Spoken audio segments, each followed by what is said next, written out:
Bonjour à toutes et à tous, on démarre ce matin par le sacre de la génération foot.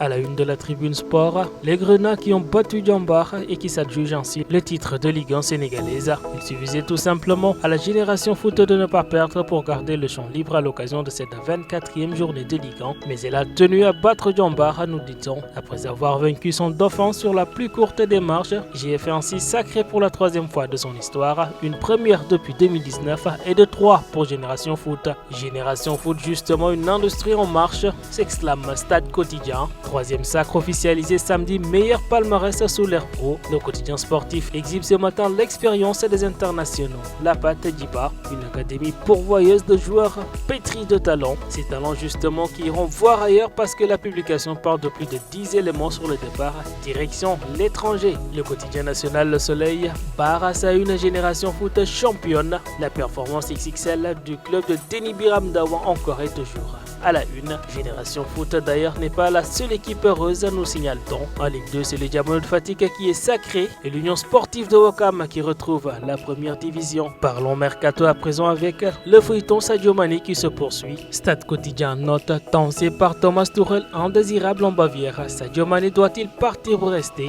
Les interrogations en tout cas fusent de partout. La tribune sport même s'interroge sur le fait. Sadio Mané avec Ronaldo en Arabie Saoudite, va-t-on voir les deux stars ensemble?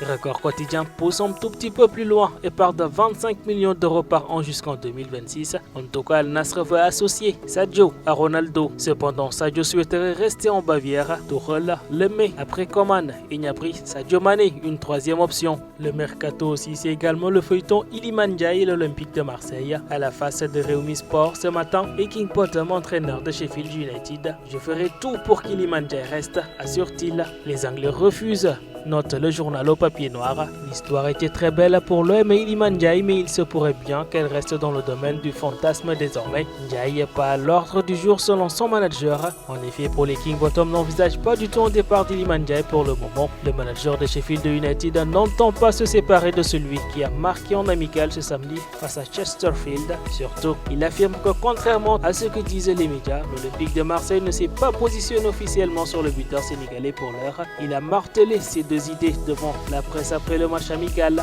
En attendant, c'est Cristiano Ronaldo qui s'enflamme pour le maillot des Lions de la Teranga, alors qu'il faisait plaisir à quelques fans en se prêtant au traditionnel jeu de la séance photo. Cristiano Ronaldo en a profité pour complimenter le maillot de l'équipe nationale de Sénégal. La tunique toute blanche, excepté au niveau de la poitrine où sont représentées les couleurs du drapeau sénégalais, avait en effet subi de nombreuses critiques, mais les récents compliments de CR7 à ce fan ornant fièrement le maillot pourraient bien faire changer d'avis quelques supporters tant l'influence de l'ancienne star du Real Madrid est grande. Quoi qu'il en soit, ce maillot est loin de porter malheur aux hommes de l'UCC, puisque c'est avec lui qu'il s'était hissé en 8e de finale de la Coupe du Monde Qatar 2022. En attendant, c'est tout pour aujourd'hui. Rendez-vous demain dans d'autres aventures.